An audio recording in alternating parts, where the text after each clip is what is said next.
Stories about APD have Albuquerque taking a beating in the national media, adding yet another obstacle for the city's attempts at attracting businesses and tourists. News 13's Lizzie Mitri is live downtown with more. Lizzie?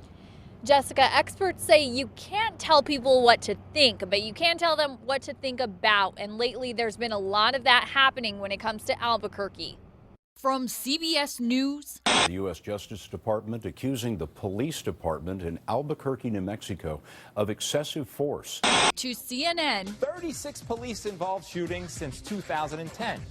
To national newspaper websites. Headlines across the country read like this one from the Washington Post. Albuquerque's long history of police abuse, cover-up, and scandal.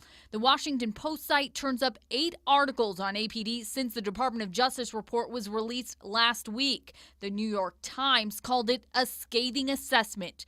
UNM Assistant Professor Josh Bentley. If people take the DOJ report as the one thing that represents Albuquerque, maybe people make choices about going somewhere else to vacation or taking a job somewhere else. Even before the DOJ report's release, the Greater Albuquerque Chamber of Commerce was worried about the impact of the video showing the shooting of James Boyd. All the individuals emailing us expressed concern about visiting, about living here after having viewed the video. All this comes at a bad time, with New Mexico trying to jumpstart a sluggish economy. An American Legislative Exchange Council study this week shows New Mexico ranks 37th in terms of economic outlook, putting it far below its surrounding states.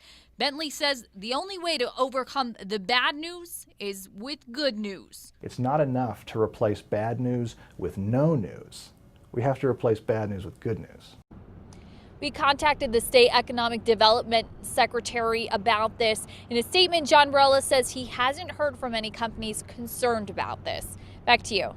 All right, thank you, Lizzie. We also tried reaching the city's economic development director. No one from his office got back to us. There was a news